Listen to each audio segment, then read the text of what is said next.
قائدین محترم، برادران اسلام اور کالا باغ سے اور اس کے قرب و جوار سے بہت ہی معزز مہمانان گرامی اور میرے عزیز نوجوانوں، دینی بھائیوں اور عزیز ساتھیوں،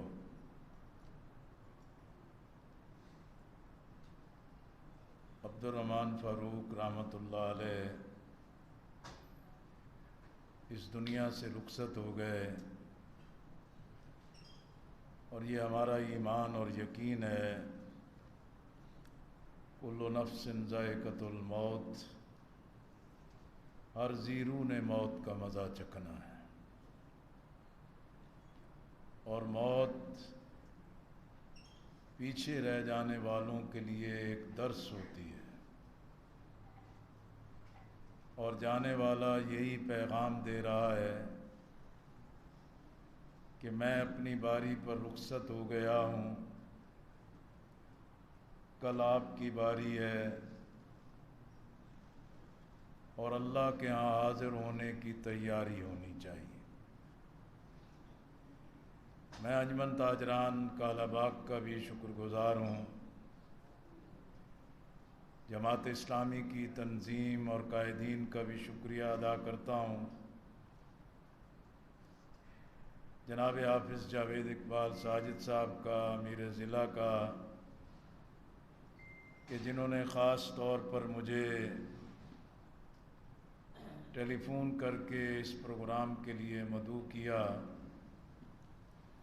اور میں نے بھی بلا تاخیر ان کے اس پیغام کو اور اس دعوت کو تسلیم کیا، اس لیے کہ اس خاندان کے ساتھ ایک طویل مدت کا تعلق ہے۔ حافظ قاسم رحمۃ اللہ علیہ جماعت اسلامی کے بھی، کالا باغ کی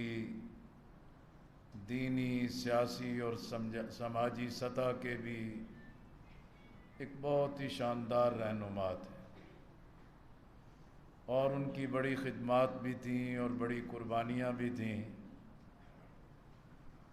میں اسلامی جمعیت طلبہ صوبہ پنجاب کا ناظم تھا، اور 73-74 میں مجھے یہاں آنے کا موقع ملا، اور اس کے بعد سے مسلسل حافظ قاسم مرحوم کی وجہ سے بھی، پھر عبدالرحمن فاروق مرحوم کی وجہ سے بھی مسلسل یہاں کا تعلق بھی، رابطہ بھی اور محبت بھی ایک طویل مدت سے قائم تھی، اور میرے لیے یہ بہت ہی خوشی کا اور شکر کا مقام ہے کہ کالا باغ سے یہاں آنے والے مقررین نے بہت ہی سنہری اور بہت ہی شاندار الفاظ میں عبدالرحمن فاروق کو خراج تحسین پیش کیا ہے۔ یقینی طور پر وہ ایک منفرد شخصیت تھے، جماعت اسلامی کے بھی کمیٹڈ تھے، اور کالا باغ کے عوام کے ساتھ بھی ان کی بڑی محبت تھی، اور دینی محاذ کے بھی وہ عظیم مجاہد تھے، اور پاکستان کے معاشرے میں اخلاق کو، امانت کو، دیانت کو اور اسلامی نظریے کی حفاظت کے لیے ان کی خدمات طویل مدت تک یاد رکھی جائیں گی، اور وہ ایک مخلص انسان تھا، اور اپنے کام، اپنے نظریے اور اپنے عوام کے ساتھ ایک کمٹمنٹ رکھنے والی شخصیت تھی۔ اگر میں مختصر الفاظ میں یہ کہنا چاہوں کہ وہ کیا شخص تھا، اس کی زندگی اللہ کی بندگی میں گزری، اس نے ہمیشہ کوشش کی کہ تقوی والی زندگی اختیار کرے، اور اس کی زندگی کا خاصہ تھا کہ رسول اللہ صلی اللہ علیہ وسلم خاتم الانبیاء ختم المرسلین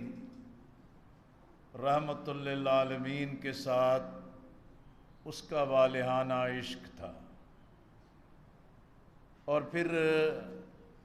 اسلام کی تعلیمات کے مطابق ان کا یہ خاصہ اور وصف تھا کہ وہ مخلوق کی خدمت کرتے تھے۔ مولانا احمد علی لاہوری رحمۃ اللہ علیہ سے کسی نے سوال کیا اور پوچھا کہ میں آپ سے قرآن کو سمجھنا چاہوں تو آپ اس کو مجھے کس طرح سمجھائیں گے؟ انہوں نے کہا کہ دیکھیں، میں اسٹیشن پر بیٹھا ہوں اور گاڑی آ جائے اور میں گاڑی کے ڈبے کا ہینڈل پکڑ کے اس کے ساتھ ساتھ بھاگتا جاؤں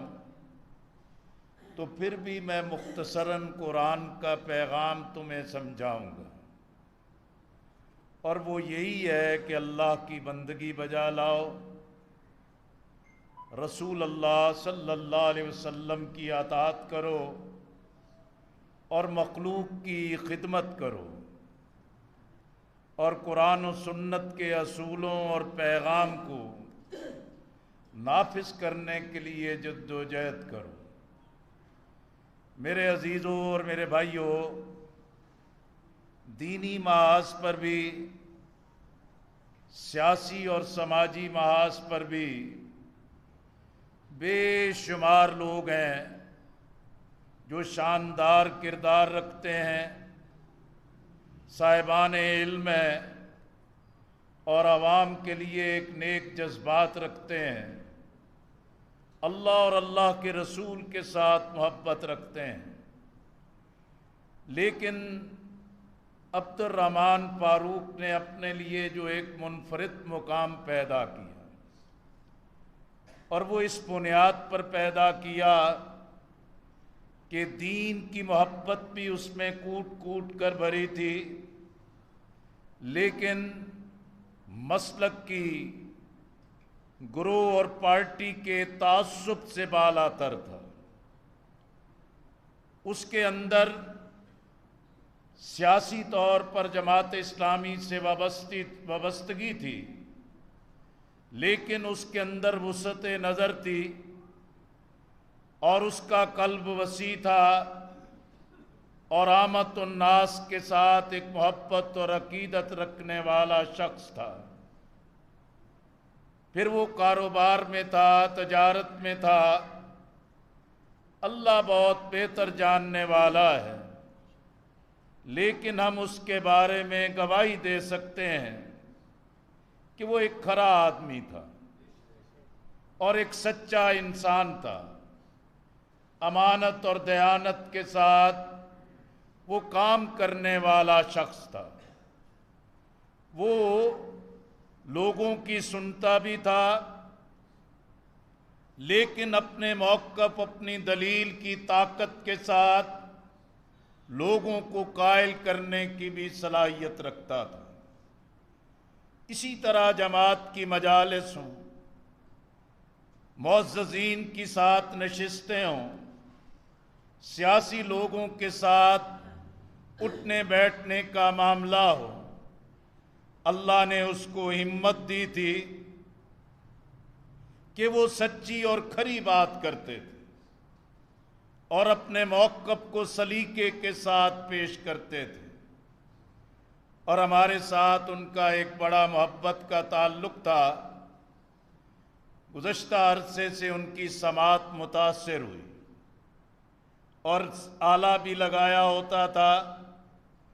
تو میں نے پوچھا اور بتایا، اپنی صحت کے بارے میں بتایا، تو میں نے کہا کہ عبد الرحمن فاروق تم پہلے کن کی سنتے تھے؟ اللہ نے ویسے ہی سماعت اٹھا لی۔ اسی طریقے سے ان کے اندر ایک موقف کو پیش کرنا اور اپنے حق کے لیے ڈٹ کے بات کرنا ایک جرت کا خاصا تھا۔ اسلام آباد میں ایک کاروبار کے حوالے سے ان کا لین دین کا معاملہ تھا اور میرے ساتھ رابطہ کیا، میں نے تحقیق کی، ان کا موقف درست تھا اور یہ اپنی بات کے اندر سچے تھے، اور جو اپنے لین دین کا معاملہ تھا ان کا مطالبہ جائز تھا، لیکن جن کے ساتھ یہ معاملہ تھا ہماری تمام تر کوشش کے باوجود وہ مسئلہ آسان طریقے سے حل نہ ہو سکا، لیکن ان کی طبیعت میں یہ تلخی پیدا ہوئی کہ جماعت اسلامی جو اپنے حق اور سچائی کی بات کرتی ہے لیکن اپنے معاملات اور اپنے ساتھی کے حق کے بارے میں جو اپنے ہی افراد کے ساتھ ہو اور یہ مسئلہ حل نہ کرنا، یہ جماعت اسلامی کے بارے میں ان کا گلہ اور شکوہ تھا۔ لیکن یہ اس قدر مخلص اور سچا تھا کہ جن افراد کے ساتھ ان کا یہ معاملہ ہوا وہ ان کے ساتھ تو معاملات نہ حل کر سکے، لیکن بالآخر وہ جماعت کے ساتھ بھی نہ رہے۔ میں یہ بات اس لیے کہنا چاہ رہا ہوں کہ آج ہمارے سماج میں، معاشرے میں، ہمارے ملک میں دینی جماعتیں موجود ہیں، ان کے مخلص کارکنان اور قائدین موجود ہیں، سیاسی جماعتیں موجود ہیں، سیاسی جماعتوں کا اپنا بیانیہ اور اپنا موقف ایک حقیقت رکھتا ہے، اور ان کے کارکنان اور ان کے قائدین ہر سطح پر موجود ہیں۔ لیکن آپ دیکھیں کہ جماعت اسلامی، مولانا سید ابوالعالی مودودی رحمۃ اللہ علیہ، پھر جماعت اسلامی کی تنظیم، جماعت اسلامی کا دستور اور جماعت اسلامی کا دینی لٹریچر، یہ حقیقت میں کارکن کی ایک تیاری کرتا ہے۔ اور جماعت اسلامی اگر عام آدمی میں بہت بڑی فالوئنگ بھی نہ پیدا ہو یا لوگوں کی طرف سے ایک بڑی تائید بھی حاصل نہ ہو، لیکن جماعت اسلامی اپنے ساتھ چلنے والے کے اندر قرآن و سنت کی محبت اور اللہ کے دین کی کمٹمنٹ پیدا کرتی۔ پھر جماعت اسلامی اپنے نظام تربیت کے ذریعے افراد کے اخلاق کی، ان کے معاملات کی، لوگوں کے ساتھ تعلقات کی اور اپنے اندر ایک صلہ رحمی اور انسانوں کے ساتھ ایک محبت کا تعلق پیدا کرنے کی تربیت کرتی ہے۔ اسی طرح جماعت اسلامی نے، ہم نہیں دعویٰ کرتے کہ کوئی فرشتہ خصلت لوگ ہیں، لیکن کوشش یہی ہوتی ہے امانت سے، دیانت سے، شرافت کی طاقت سے اور دین کی تعلیم کی بنیاد پر علم، اصول اور دلیل کے ساتھ ہم لوگوں کے درمیان اپنا ایک کردار ادا کریں۔ مجھے یاد ہے کہ میں ایک مرتبہ سندھ کے دورے پر گیا، یہاں حیدرآباد سے دادو کے راستے لاڑکانہ جانا تھا، اور راستے میں مجھے ساتھیوں نے بتایا کہ یہ گاؤں سن ہے، یہاں جی ایم سید رہتے ہیں اور ان دنوں نظر بند ہیں، اور نظر بندی کی وجہ سے کسی سے ملاقات ان کو نہیں کرنے دی جاتی۔ میں نے کہا چلتے ہیں، پولیس والوں سے بات کرتے ہیں، اور بالآخر بات کی اور جی ایم سید کے ساتھ بات ہوئی، ان سے ملاقات ہوئی۔ ظاہر ہے ایک بزرگ شخصیت تھے، ایک ماضی اور تاریخ تھی، اور ان کے ساتھ ہم بیٹھے اور گفتگو کرتے رہے، پھر اجازت لی، لیکن انہوں نے کہا کہ یہ کیسے ہو سکتا ہے کہ آپ آئے اور ہماری مانی روٹی کھائے بغیر چلے جائیں۔ خیر ہم نے وہاں وقت گزارا۔ پھر انہی دنوں ان کے ایک بڑے مفکر شیخ امتیاز جو ان کے بڑے دانشور تھے، بڑی کتابیں تھیں، ان کے خلاف باتیں کرنے لگے کہ ضیاء الحق نے یہ کر دیا، ضیاء الحق نے اس کو وائس چانسلر لگا کے خرید لیا، اور ایک پنجابی نے ہمارے بندے کا سودا کر لیا۔ میں نے ان سے بھی کہا کہ حقیقت یہ ہے کہ آج ہماری سیاسی جماعتیں، آج ہماری سیاسی قیادت، آج ہماری پولیٹیکل لیڈرشپ، آج ہماری سیاست کا شیرازہ جو بکھرا ہوا ہے، ہم باہم دست و گریبان ہیں، کسی کی بات سننے کو تیار نہیں، ہر کوئی ایک دوسرے کی گردن کاٹنے کے لیے تیار ہے۔ اور سوشل میڈیا نے اور یہ جدید ٹیکنالوجی اور ذرائع ابلاغ نے ہماری تمام قدروں کو پامال کر کے رکھ دیا ہے۔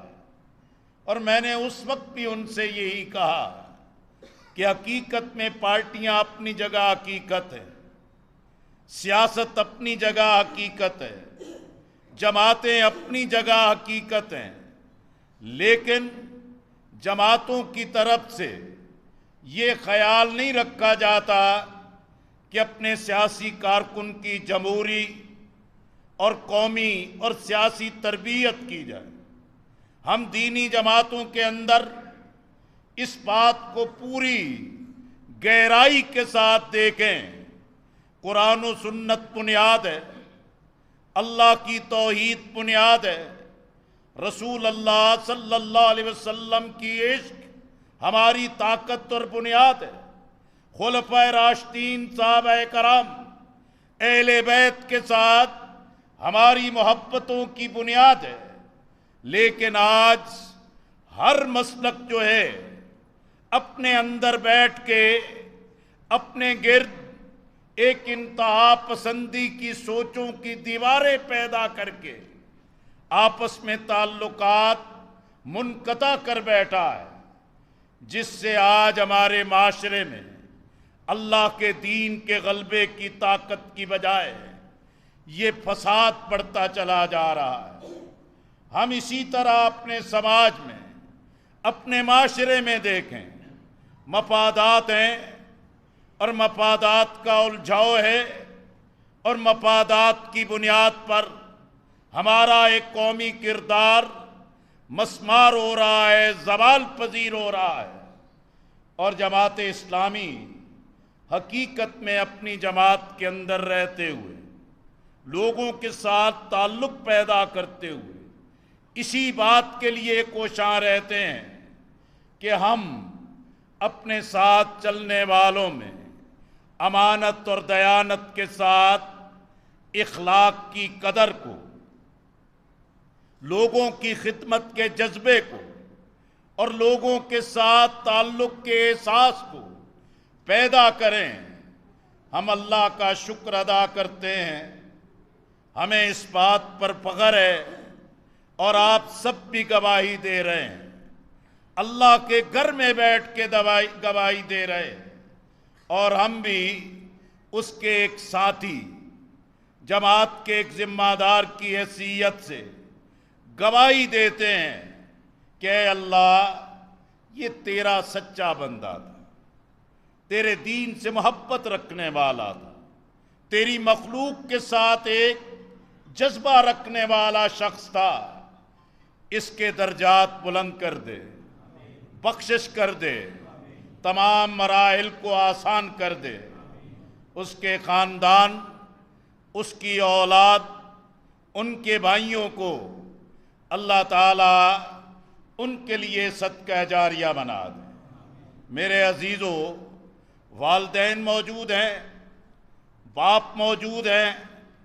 اولاد والے موجود ہیں۔ حقیقت میں مال، دولت، پیسہ، جاگیر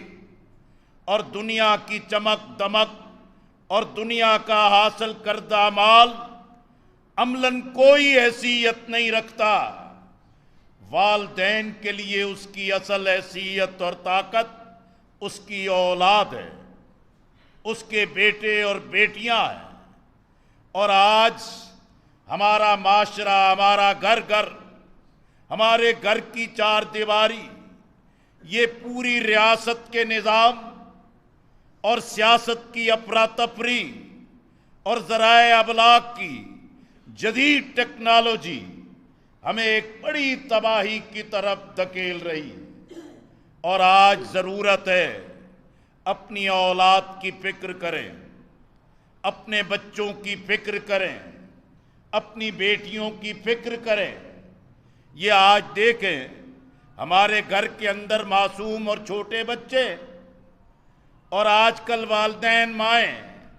بچوں کے شور شرابے سے بچنے کے لیے موبائل لگاتی ہیں، کارٹون لگا کے اس کو دیتی ہیں، اور معصوم بچے بھی گھنٹوں اس کے آگے بیٹھے رہتے ہیں۔ لیکن ہم اپنی نونہالوں کو، اپنی نئی نسل کو اغیار کے حوالے کر رہے ہیں، تباہی کے حوالے کر رہے ہیں۔ حقیقت میں اپنی اولاد کی فکر یہی ہو سکتی ہے۔ والدین اس جدید دور میں بچوں سے جھگڑنے، ناراض ہونے کی بجائے ڈائلاگ کریں، بات چیت کریں، قرآن، احادیث، دینی کتب اور اسی طرح اچھے تعمیری اور کردار بنانے والے لٹریچر کی بنیاد پر اپنے گھروں کے اندر اپنی اولاد کے ساتھ انٹریکشن پیدا کریں، تعلق پیدا کریں۔ میرے عزیزوں اور میرے بھائیوں، عبد الرحمن فاروق کا، اس کے والد مرحوم حافظ قاسم رحمۃ اللہ علیہ کا ایک ہی تو مشن تھا کہ اللہ کا دین غالب ہو جائے، قرآن و سنت کا نظام آ جائے، یہ پاکستان حقیقی معنوں میں اسلامی پاکستان بن جائے۔ علامہ اقبال نے جس فکر کے ساتھ قائد اعظم علیہ الرحمہ نے قیادت کے جس منصب کے ساتھ بر صغیر کے مسلمانوں کو متحرک کیا، یہ کس قدر المیہ ہے۔ ہم آزاد ہو گئے، اللہ نے نعمتوں سے مالا مال کیا ہے، اللہ نے ہمیں وسائل سے مالا مال کیا ہے، اللہ نے ہمیں ہماری قیادت اکابرین کو اس بات کی توفیق دی کہ قرارداد مقاصد موجود ہے، آئین پاکستان موجود ہے، تمام مسالک کے اکابر علماء کے 22 نکات موجود ہے، اسلامی نظریاتی کونسل کی سفارشات موجود ہیں، وفاقی شرعی عدالت کا چوتھی مرتبہ یہ فیصلہ آ گیا کہ ربا خلاف شریعت ہے، سود پاکستان میں ختم ہونا چاہیے، اسلام کا معاشی نظام آنا چاہیے۔ ہماری مساجد، مدارس، امام بارگاہیں، ہماری یہ پورے مذہبی عقیدت کے مراکز قتل و غارت گری کے مرکز بن گئے۔ اس وقت بھی اکابر علماء نے، مولانا شاہ احمد نورانی رحمت اللہ علیہ نے، قاضی حسین احمد رحمت اللہ علیہ نے، مولانا سمیع الحق رحمت اللہ علیہ نے، اسی طرح باقی قیادت نے سب کو جمع کر کے باہم مل جل کے رہنے، باہمی احترام کا، قتل و غارت گری کی بجائے ایک دوسرے کو برداشت کرنے کا وہ ایک بنیادی ضابطہ اخلاق بنایا۔ لیکن المیہ ہے، ہم سیاست کے لیے آئین کی بات کرتے ہیں، ہم سیاست کے لیے عدلیہ کی آزادی کی بات کرتے ہیں، ہم اپنے اقتدار کی خاطر اغیار کی بیرونی سازشوں اور مداخلتوں کی باتیں کرتے ہیں، ہم اپنے اقتدار کے چھن جانے پہ سوال اٹھاتے ہیں کہ مجھے کیوں نکالا، میرا کیا جرم ہے۔ حقیقت میں آج اگر ہم 75 سال کے بعد بھی ایک ایسے المیے سے دوچار ہیں کہ ہم اغیار کے سامنے کشکول لے کے جاتے ہیں،